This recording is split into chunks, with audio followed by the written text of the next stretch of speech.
ওম শান্তি। মিষ্টি বাচ্চারা, বাবা এসেছেন তোমাদের অসীমিত সম্পদ, বেহদের জাগির দিতে। এইরকম মধুর বাবাকে তোমরা প্রেমপূর্বক স্মরণ করলে পবিত্র হয়ে যাবে। প্রশ্ন: বিনাশের সময় যত নিকটবর্তী হতে থাকবে, তার চিহ্নগুলি কি হবে? উত্তর: বিনাশের সময় নিকটবর্তী হলে তখন 1. সবাই টের পাবে যে আমাদের বাবা এসেছেন। 2. এখন নূতন দুনিয়ার স্থাপনা, পুরানোর বিনাশ হবে। অনেকের সাক্ষাৎকারও হবে। 3. সন্ন্যাসী, রাজা প্রমুখরা জ্ঞান প্রাপ্ত করবে। 4. যখন শুনবে যে অসীম জগতের পিতা এসেছেন, তিনি একমাত্র সদ্গতি দিতে সক্ষম, তখন অনেকে আসবে।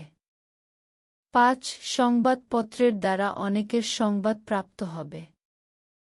6. তোমরা বাচ্চারা আত্মাভিমানী হতে থাকবে, এক বাবার স্মরণেই অতীন্দ্রিয় সুখে থাকবে।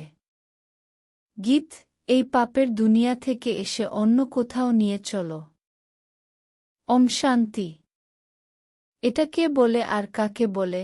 আত্মারূপী বাচ্চারা। বাবা বারে বারে আত্মারূপী কেন বলেন?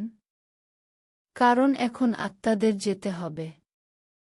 তারপর যখন এই দুনিয়াতে আসবে তখন সুখ হবে। আত্মারা এই শান্তি আর সুখের উত্তরাধিকার পূর্বকল্পেও প্রাপ্ত করেছিল।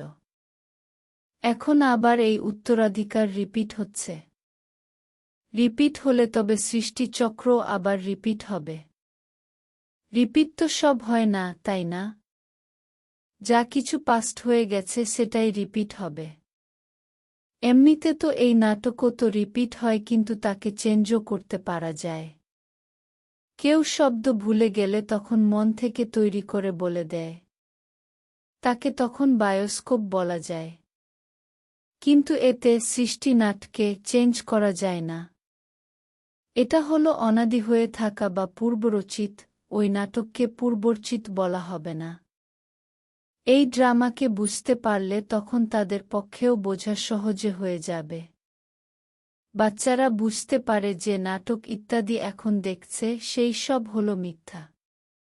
কলিযুগে যে জিনিস দেখা যায় সেইটা সত্যযুগে থাকে না। সত্যযুগে যা হয়েছিল সেটাই আবার সত্যযুগে হবে। এই পার্থিব জগতের নাটক ইত্যাদি আবার ভক্তি মার্গেই হবে। যে জিনিস ভক্তি মার্গে হয় সেটা জ্ঞান মার্গ অর্থাৎ সত্যযুগে হয় না। তাই এখন অসীম জগতের পিতার থেকে তোমরা অবিনাশী উত্তরাধিকার প্রাপ্ত করছ।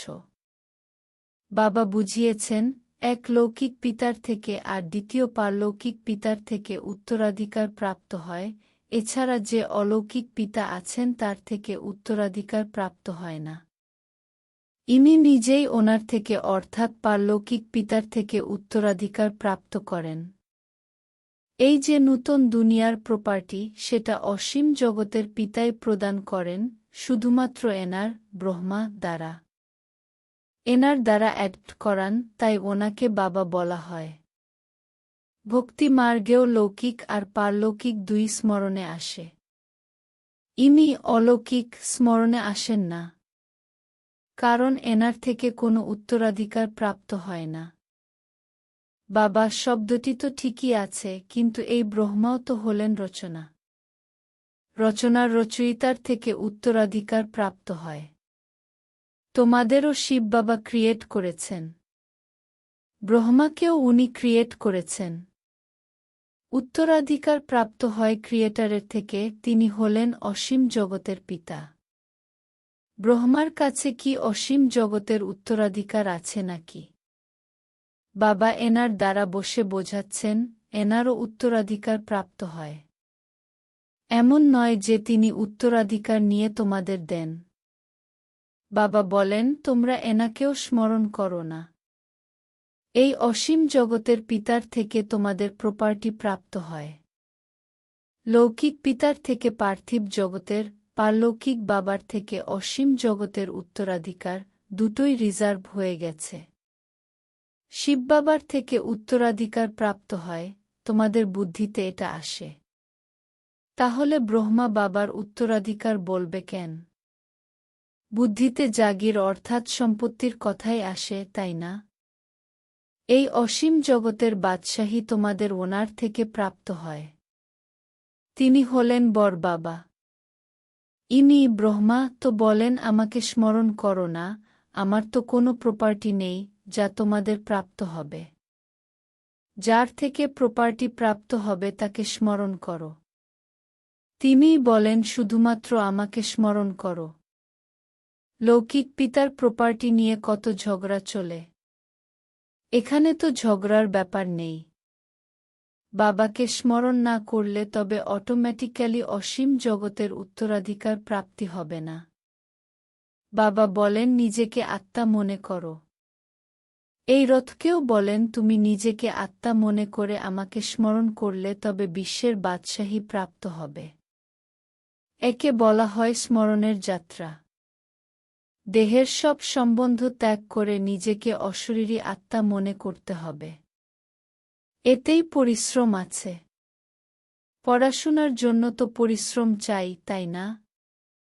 এই স্মরণের যাত্রার দ্বারা তোমরা পতিত থেকে পবিত্র হয়ে ওঠো। তারা যাত্রা করে শরীর দ্বারা। এটা তো হলো আত্মাদের যাত্রা। তোমাদের এই যাত্রা হলো পরমধামে যাওয়ার। এই পুরুষার্থীরা ব্যতীত আর কেউ পরমধামে বা মুক্তিধামে যেতে পারে না। যারা ভালোভাবে স্মরণ করে তারাই যেতে পারে আর তারপর উচ্চ পদও তারা প্রাপ্ত করতে পারে। যাবে তো সকলেই। কিন্তু তারা তো হলো পতিত, তাই ডাকতে থাকে। আত্মা স্মরণ করে। খাওয়া দাওয়া তো আত্মাই করে, তাই না? এই সময় তোমাদের দেহীঅভিমানী হতে হবে, এটাই হলো পরিশ্রমের। বিনা পরিশ্রমে তো কিছুই প্রাপ্ত হয় না। হলো খুবই সহজ।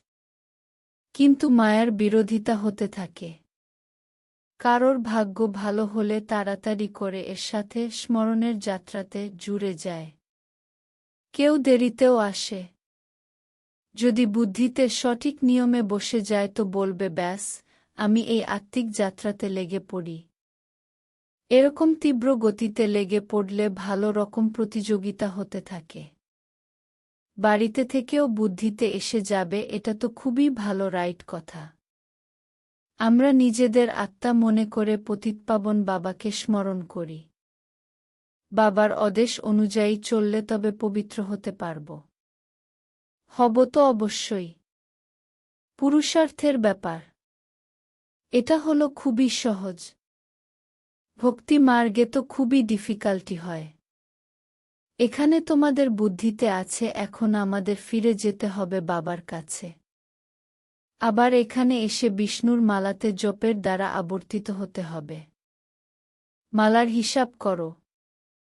মালা তো ব্রহ্মারও আছে, বিষ্ণুরও আছে, রুদ্ররও আছে। সর্বপ্রথম তো নূতন সৃষ্টির হবে। বাকি সব পরে আসে। যদিও পরেই জপের মাধ্যমে আবর্তিত হয়। বলবে তোমাদের উঁচু কুল কি? তোমরা বলবে বিষ্ণু কুল।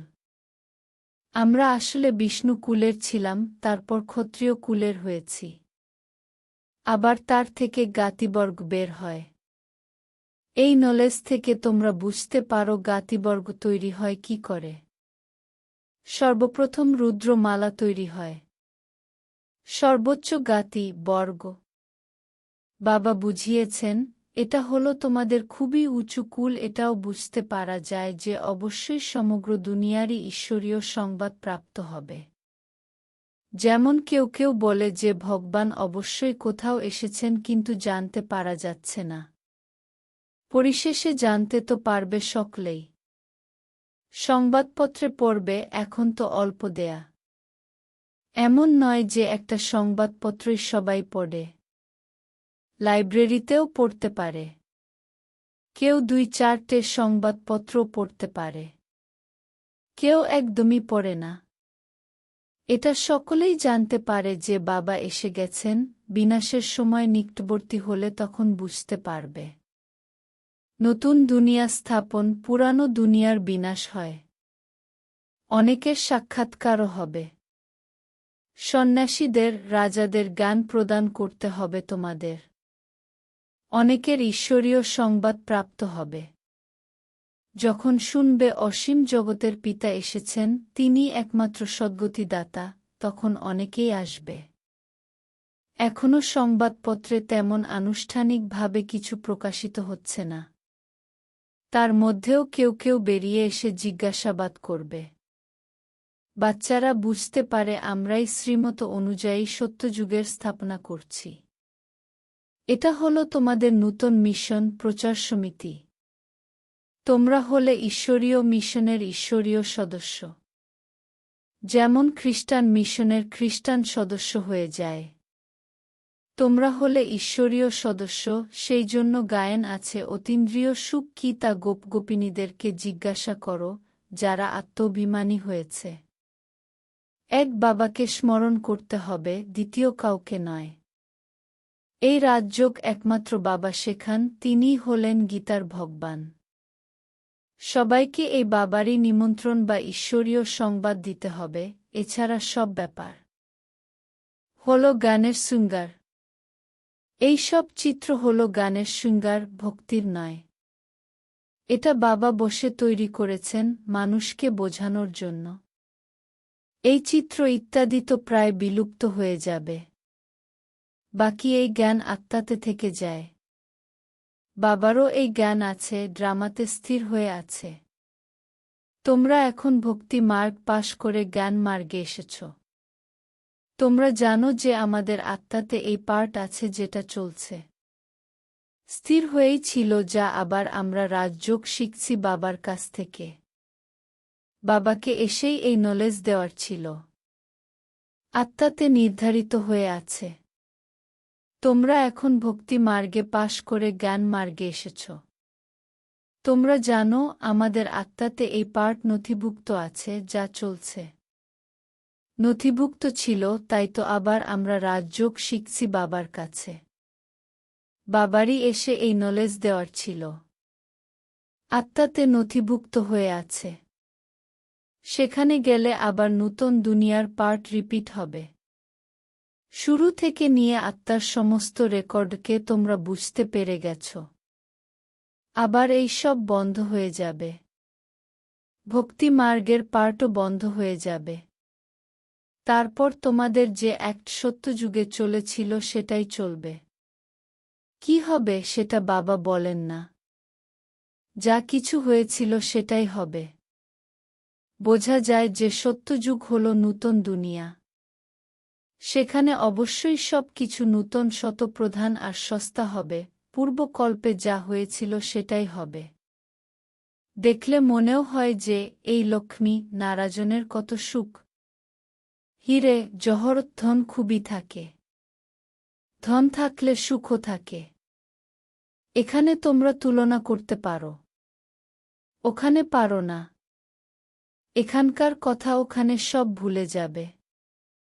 এটা হলো নূতন কথা, যা একমাত্র বাবা বাচ্চাদেরকে বোঝান। আত্মাদের সেইখানে যেতে হবে যেখানে সমস্ত কার্যকলাপ থেমে যায়। হিসাব নিকাশ চুকে যায়। রেকর্ড সম্পূর্ণ হয়। একটা রেকর্ডই অনেক বড়। তখন বলতে পারো আত্মাও তাহলে এত বড় হওয়া উচিত।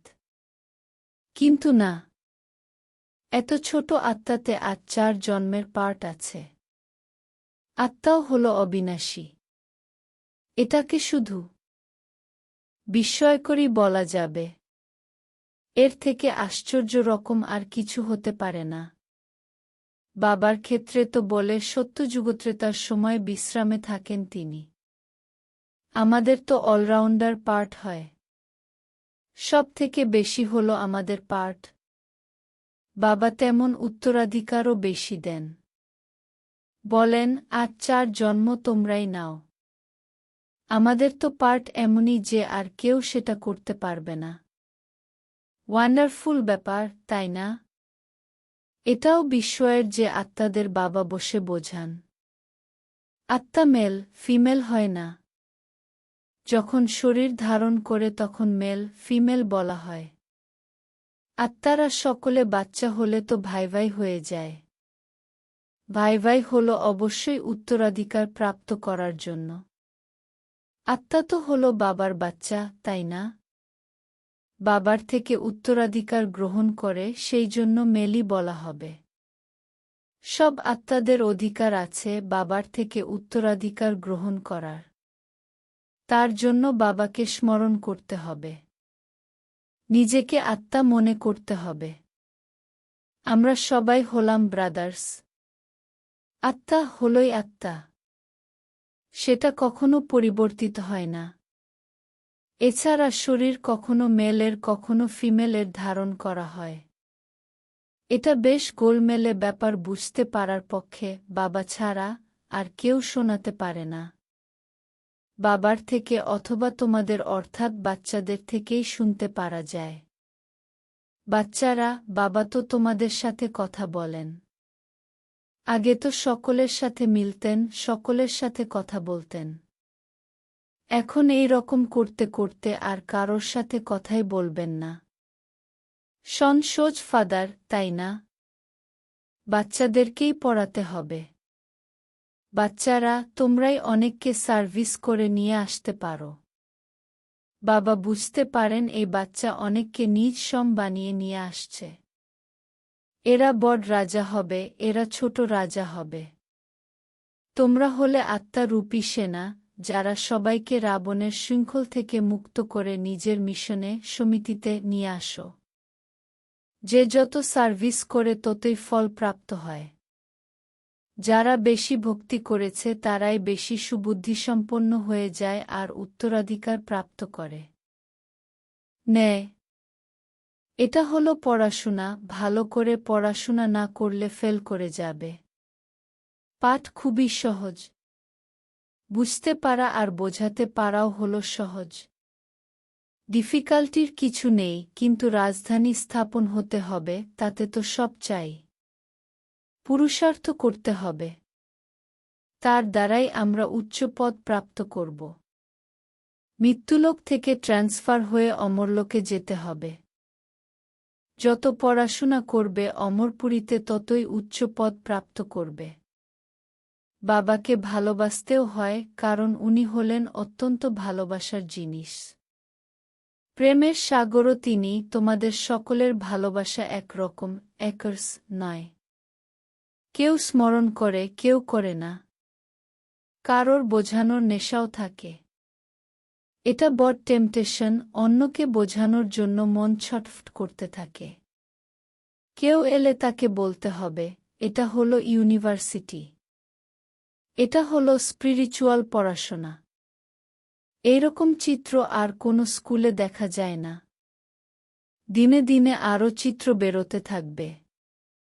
সেসব মানুষ দেখলেই বুঝে যাবে। সিঁড়ি হলো খুবই সুন্দর, কিন্তু দেবতা ধর্মের না হলে তবে সেটা বোধগম্য হবে না। যারা এই কুলের হবে তাদের তীর বিঁধবে। যারা আমাদের দেবতা ধর্মের পাতা হবে তারাই আসবে। তোমাদের ফিল অনুভব হবে, এ তো খুবই আগ্রহ নিয়ে শুনছে। কেউ তো এমনিই চলে যাবে। বাবা প্রত্যেক দিন নূতন নূতন কথাও বাচ্চাদের বোঝাতে থাকেন। সার্ভিসের খুব বড় শখ থাকা চাই। যারা সার্ভিসে তৎপর থাকবে তারাই বাবার হৃদয়েও স্থান পাবে আর সিংহাসনেও বসতে পারবে। যত এগোবে তোমাদের সব সাক্ষাৎকার হতে থাকবে। সেই খুশিতে থাকবে তোমরা। দুনিয়াতে তো হাহাকার খুবই হবে। রক্তের নদীও বইবে। বাহাদুর বাচ্চারা যারা সার্ভিসে সদা তৎপর, তারা কখনো ক্ষুধায় মরবে না। কিন্তু এখানে তো তোমাদের বনবাসে অতি সাধারণভাবে থাকতে হবে। সুখও সেখানেই তোমাদের প্রাপ্ত হবে। কন্যাদেরও তো অত্যন্ত সাধারণভাবে রাখা হয়, তাই না? বনবাসের মতো। শ্বশুর বাড়ি গিয়ে শাড়ি গহনে পরে খুব সুসজ্জিত থাকুক। তোমরাও শ্বশুর বাড়ি যাচ্ছ, তাই তোমাদেরও সেই নেশা থাকে। সেটা হলই সুখধাম। আচ্ছা, মিষ্টি মিষ্টি হারানিধি বাচ্চাদের প্রতি মাতাপিতা বাপদাদার স্মরণের স্নেহসুমন আর সুপ্রভাত। আত্মাদের পিতা তার আত্মারূপী বাচ্চাদেরকে জানাচ্ছেন নমস্কার। ধারণার জন্যে মুখ্য সার্ক ১. মালাতে গ্রন্থিত হওয়ার জন্য দেহীঅভিমানী হয়ে তীব্র গতিতে স্মরণের যাত্রা করতে হবে। বাবার আদেশ অনুযায়ী চলে পবিত্র হতে হবে। ২. বাবার পরিচয় দিয়ে অনেককে নিজ সম বানানোর সার্ভিস করতে হবে। এখানে বনবাসে থাকতে হবে। অন্তিম হাহাকারের সিন দেখবার জন্য মহাবীর হতে হবে। বরদান: বন্ধনের খাঁচাগুলিকে ভেঙে জীবনমুক্ত স্থিতির অনুভবকারী সত্যিকারের ট্রাস্টি ভব। শরীরের বা সম্বন্ধের বন্ধনই হল খাঁচা। দায়িত্ব পালনও নিমিত্ত মাত্র হয়ে পালন করতে হবে, বন্ধনে আবদ্ধ হয়ে নয়, তখন বলা হবে নির্বন্ধন। যারা ট্রাস্টি হয়ে দায়িত্ব পালন করে তারাই হল নির্বন্ধন। যদি কোনো আমিত্ব ভাব থাকে তাহলে সে মায়ার খাঁচায় বন্দী আছে। এখন খাঁচার ময়না পাখি থেকে ফরিস্তা হয়ে যাও। এই জন্য কোথাও অল্প একটু যেন বন্ধন না থাকে। মনেরও বন্ধন থাকবে না। কি করব, কিভাবে করব, করতে চাই কিন্তু হয়ে ওঠে না, এগুলিও হল মনের বন্ধন। যখন মর্জিবা হয়ে গেছ তো সব প্রকারের বন্ধন সমাপ্ত, সদা জীবনমুক্ত স্থিতির অনুভব হতে থাকবে। স্লোগান: সংকল্পগুলিকে বাঁচাও, তাহলে সময়, বাণী সব স্বতস্তে বেঁচে যাবে। আমরা আশা করি আপনারা সবাই মুরলির কথা শুনে উপভোগ করেছেন। ওম শান্তি।